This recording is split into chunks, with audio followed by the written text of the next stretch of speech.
नमस्कार, आप देख रहे हैं NOI 24 हिंदी चैनल। आज की तारीख है 24 मई 2026 और दिन है रविवार। अब नजर डालते हैं आज की बड़ी और अहम खबरों पर। पहली खबर, 30 जून के बाद बंद हो सकती है LPG सब्सिडी। तुरंत करा लें KYC वरना अटक जाएगा आपका पैसा। भारत सरकार ने संकेत दिए हैं कि जिन LPG उपभोक्ताओं की KYC नहीं हुई 30 जून 2026 तक उनके गैस की सब्सिडी रोकी जा सकती है। इसका उद्देश्य फर्जी और डुप्लीकेट गैस कनेक्शनों पर रोक लगाना बताया जा रहा है। उपभोक्ताएं घर बैठे संबंधित गैस कंपनी के ऐप जैसे कि इंडियन ऑयल वन या फिर HP पे के जरिए फेस स्कैन करके KYC पूरी कर सकते हैं। वहीं ऑफलाइन प्रक्रिया के लिए गैस एजेंसी जाकर आधार कार्ड, गैस पासबुक और रजिस्टर्ड मोबाइल नंबर देना होगा। सरकार ने लोगों से अपील की है कि आखिरी तारीख का इंतजार किए बिना जल्दी से जल्दी KYC पूरी कर लें ताकि LPG सब्सिडी का लाभ आपको लगातार मिलता रहे।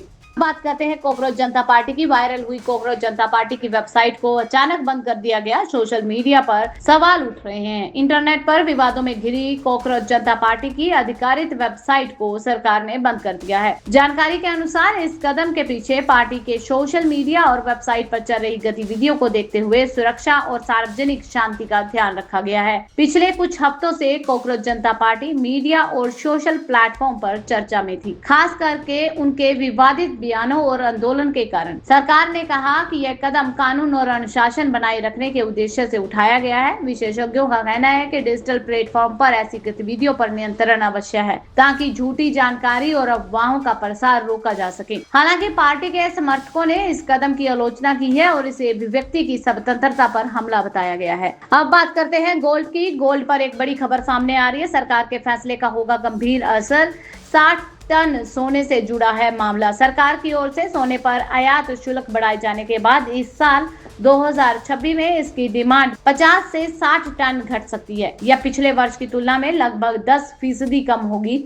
विश्व स्वर्ण परिषद ने भारत के स्वर्ण बाजार पर ताजा रिपोर्ट में कहा कि पूरे वर्ष 2026 को देखें तो आभूषण, सोने की छड़ और सिक्कों की संयुक्त मांग में लगभग 50 से 60 टन की कमी आ सकती है, जो पिछले साल के मुकाबले करीब 10% तक कम होगा। इसका मुख्य कारण आयात शुल्क में बढ़ोतरी है। सरकार ने सोने पर आयात का शुल्क बढ़ाकर 6% से 15% कर दिया है। यह अब तक की सबसे बड़ी बढ़ोतरी मानी जा रही है। इससे जुलाई 2024 में की गई शुल्क कटौती की पूरी तरह समाप्त हो गई। प्रधानमंत्री नरेंद्र मोदी ने भी लोगों से 1 साल तक सोना खरीदने से बचने की अपील की है।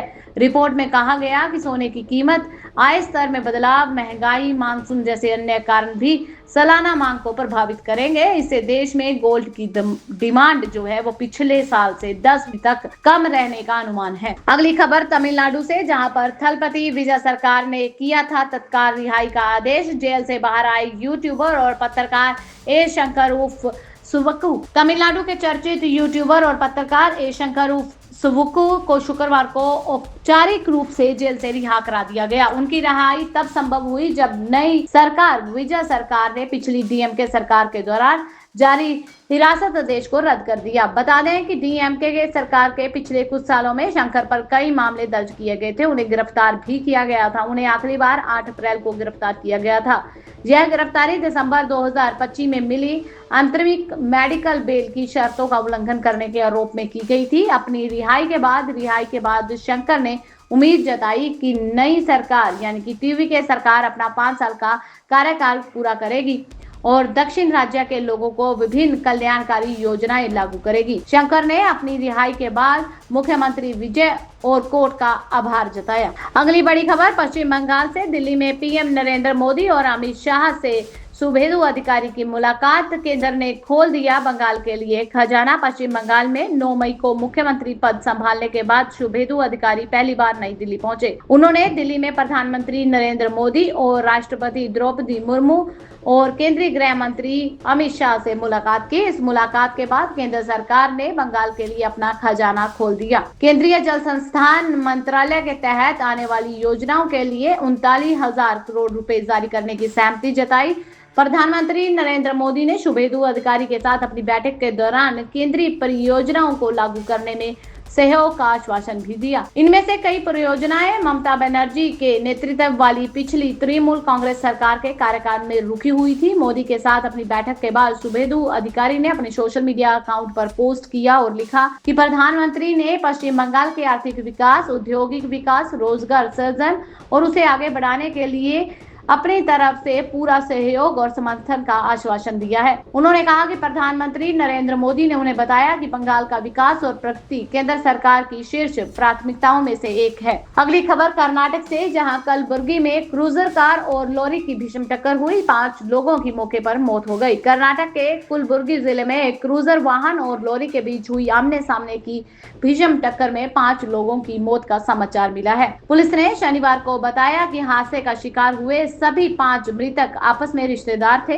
पुलिस के अनुसार ये हादसा शुक्रवार देर रात कलबुर्गी जिले के चित्तापुर गांव के पास राष्ट्रीय राजमार्ग पर हुआ। पुलिस ने कलबुर्गी के क्रूजर कार और लॉरी की भीषण टक्कर की ये जानकारी देते हुए बताया कि मृतकों की पहचान चित्तापुर के गांव काशवार उम्र 27 साल, हुसैन शाह उम्र 48 साल, महबूबू अली 45 साल, रसूल बी 42 साल, फातिमा अली 38 साल के रूप में हुई है। पुलिस के एक वरिष्ठ अधिकारी ने बताया कि मृतकों के लिए एक रिश्तेदार को शुक्रवार रात निमोनिया संबंधी दिक्कत होने के बाद 8 लोग उसे इलाज के लिए यादगिरी शहर के अस्पताल में भर्ती करवाने क्रूजर वाहन से गए थे। उन्होंने बताया कि मरीज को अस्पताल में भर्ती कराने के बाद जब चालक समेत 5 लोग घर लौट रहे थे, तभी रात करीब 11 बजे 40 मिनट पर तमिलनाडु की एक लॉरी ने क्रूजर वाहन को सामने से टक्कर मार दी। बड़ी खबर हरिद्वार से आ रही है, जहां पर साझेदारी की करोड़ों की जमीन हड़पने पर बिल्डर, पिता और पुत्र पर रिपोर्ट दर्ज कर ली गई।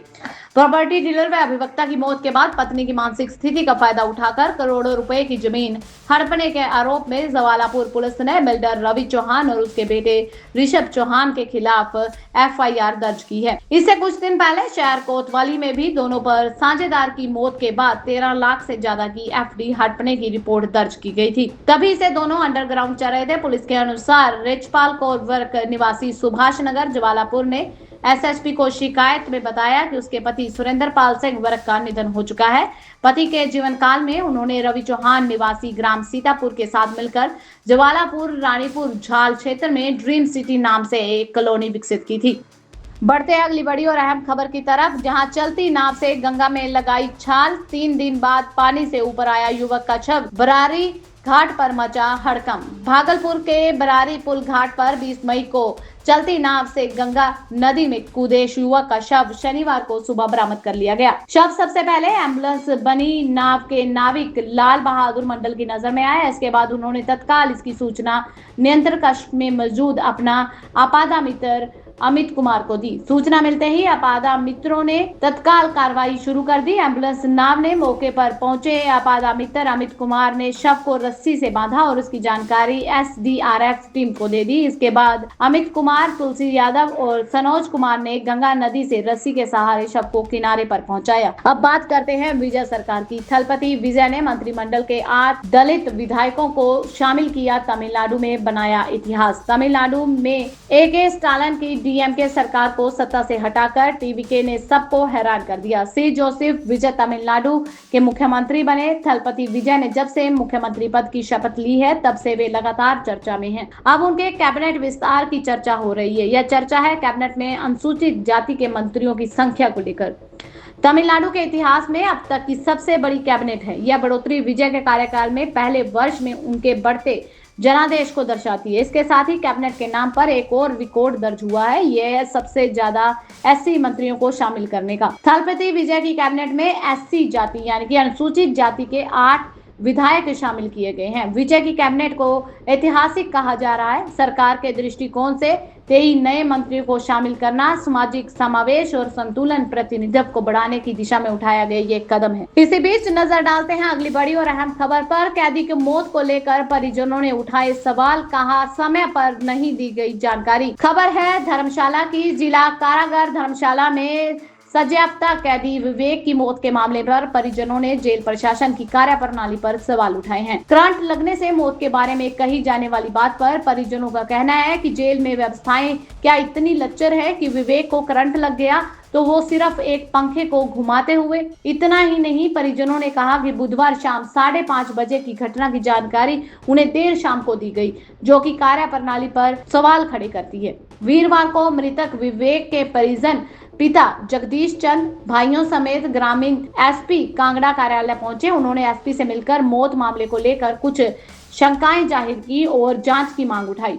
परिजनों का आरोप है कि मौत बुधवार को शाम 5:30 बजे के करीब हुई थी और उन्हें सूचना 7 बजे दी गई थी। परिजनों का कहना है कि कैदी की मौत करंट लगने से होने वाली बात कही जा रही है, जबकि उन्हें यह भी नहीं बताया गया कि पहले उसका प्राथमिक उपचार के लिए जोनल अस्पताल धर्मशाला भी ले जाया गया था या सीधे टांडा मेडिकल कॉलेज यहाँ अस्पताल पहुंचाया गया। नजर डालते हैं अगली बड़ी और अहम खबर पर। सीएम योगी ने दिए 17 कंपनियों को आवेदन पत्र। यमुना एक्सप्रेस वे क्षेत्र बनेगा उद्योगों का नया हब। मुख्यमंत्री योगी आदित्यनाथ के नेतृत्व में उत्तर प्रदेश लगातार देश के सबसे बड़े औद्योगिक और निवेश केंद्र के रूप में उभर रहा है। इसी क्रम में शुक्रवार को मुख्यमंत्री ने 17 बड़ी कंपनियों को यमुना एक्सप्रेस वे औद्योगिक विकास प्राधिकरण क्षेत्र में आवेदन पत्र बांटे हैं। इन परियोजनाओं के जरिए प्रदेश में हजारों करोड़ का निवेश आएगा। 12,000 से अधिक युवाओं को रोजगार मिलने की संभावना जताई जा रही है। खास बात यह है कि अधिकांश कंपनियों ने स्थानीय युवाओं को प्राथमिकता देने की प्रतिबद्धता जताई है।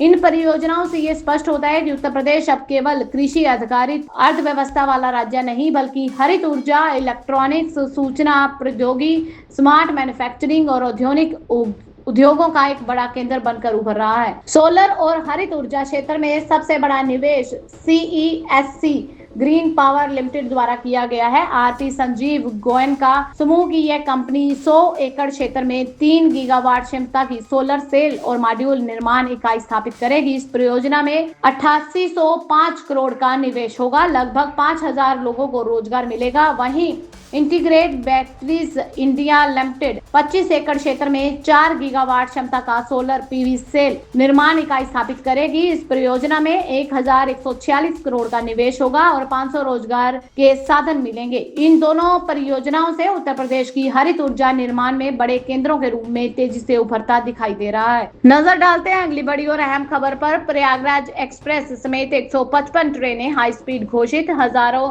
रनिंग स्टाफ को होगा फायदा। पटरियों पर रफ्तार बढ़ाने के साथ ही रेलवे ने इसे मुमकिन बनाने वाले रनिंग स्टाफ को बड़ा प्रोत्साहन दिया है। रेलवे बोर्ड ने प्रयागराज एक्सप्रेस समेत देश की 155 प्रमुख ट्रेनों को आधिकारिक तौर पर हाई स्पीड श्रेणी में शामिल कर दिया है। इस फैसले से इन ट्रेनों का संचालन करने वाले हजारों लोको पायलट, सहायक लोको पायलट और ट्रेन मैनेजरों के भत्तों में प्रति माह 5 से 10 हजार रुपए तक की वृद्धि का रास्ता साफ हो गया है। रेलवे बोर्ड द्वारा जारी किए गई सूची में प्रयागराज एक्सप्रेस, शिव गंगा एक्सप्रेस, वंदे मातरम, राजधानी शताब्दी, दुरंतो, महाबोधि, श्रम शक्ति आदि ट्रेनों की जगह दी गई है। दरअसल महंगाई भत्ता यानी कि DA 50% पार होने से माइलेज दरें पहले ही 25% तक बढ़ चुकी हैं, जिसके बाद लोको पायलट के लिए प्रति 100 किलोमीटर की दर 185 से बढ़कर 606 रुपए और गार्ड के लिए 439 रुपए से बढ़कर 549 रुपए हो गई है। चूंकि हाई स्पीड ट्रेनें कम समय में अधिक दूरी तय करती हैं, इसलिए स्टाफ के पेड किलोमीटर और प्रति टिप मिलने वाला विशेष बोनस भी बढ़ जाएगा। नजर डालते हैं अगली बड़ी और अहम खबर पर। AISIS के जिलाध्यक्ष पर रिपोर्ट दर्ज। सड़क पर नमाज पढ़ने की धमकी दी गई थी। AISIS के अलीगढ़ जिलाध्यक्ष यामीन खान अब्बासी के खिलाफ धार्मिक भावनाएं भड़काने और आपत्तिजनक टिप्पणी करने के आरोप में सिविल लाइंस थाने में रिपोर्ट दर्ज कर ली गई है। सासनी गेट निवासी गौरव माहेश्वरी द्वारा दर्ज करवाई गई रिपोर्ट के अनुसार आरोपी जिलाध्यक्ष ने कलेक्ट्रेट गेट के सामने सड़क पर नमाज पढ़ने की धमकी दी थी। आरोप है कि उन्होंने हिंदू समाज की कावड़ यात्रा और कावड़ियों के खिलाफ अभद्र भाषा का प्रयोग करते हुए उन्हें नशेड़ी कहा था, जिससे समाज में भारी आक्रोश फैल गया। CO तृतीय सरवन सिंह के मुताबिक पुलिस ने रिपोर्ट दर्ज करके आगे की जांच शुरू कर दी है। नजर डालते हैं अगली बड़ी और अहम खबर पर। बिहार में बढ़े पेट्रोल और डीजल के दाम। तेजस्वी यादव बोले, जनता की जेब काट रही है मोदी सरकार। बिहार समेत देश भर में शनिवार को पेट्रोल और डीजल की कीमतों में फिर से बढ़ोतरी कर दी गई है। तेल कंपनियों की ओर से जारी नई दरें शुक्रवार रात से लागू हो गई हैं। नई कीमत के मुताबिक पेट्रोल के दाम में 87 पैसे प्रति लीटर और डीजल में 91 पैसे प्रति लीटर के वृद्धि हुई है। राजधानी पटना में पेट्रोल की कीमत 110.16 पैसे बढ़कर 111.11 रुपए प्रति लीटर हो गई है, जबकि डीजल की कीमत 96.19 से बढ़कर 97.14 रुपए के प्रति लीटर पहुंच गई है। अब यह मामला सियासत की तरह देखा जा रहा है। नेता प्रतिपक्ष तेजस्वी यादव ने इस मामले को लेकर मोदी सरकार पर जमकर हमला बोल दिया। तेजस्वी यादव ने सोशल मीडिया पर लिखा कि मोदी सरकार ने आज फिर पेट्रोल और डीजल के दाम बढ़ा दिए। जन विरोधी पूंजी प्रस्त एनडीए सरकार ने विगत 10 दिनों में तेल की कीमतों में लगभग 5 रुपए की वृद्धि की है, यानी कि 50 पैसे प्रतिदिन के हिसाब से अभी और बढ़ना बाकी है। तेजस्वी यादव ने लिखा कि जब क्रूड ऑयल सस्ता था तब भी आपकी जेब काट निजी कंपनियों को मुनाफा दिया जा रहा था, और अब भी जो भाव कच्चे तेल का 2014 में था अब उससे भी बहुत कम है, लेकिन पेट्रोल और डीजल के दाम दुगने हो गए हैं। आने वाले दिनों में जनता को भयंकर महंगाई झेलनी पड़ेगी। प्राइवेट सेक्टर की नौकरियां जाएंगी, प्रवासी श्रमिक वापस लौटेंगे, लघु उद्योग धंधे कम हो जाएंगे, गरीबी और बेरोजगारी भी बढ़ेगी। ये है मोदी सरकार। ये थी अब तक की मुख्य और बड़ी खबरें। ऐसी और खबरें देखने के लिए चैनल को सब्सक्राइब कर लें, बेल आइकन को प्रेस कर लो ताकि आने वाली खबरें आपसे मिस ना हो। मिलते हैं अगली वीडियो में, तब तक के लिए आप खुश रहें, सुरक्षित रहें, हम यही दुआ करते हैं। धन्यवाद।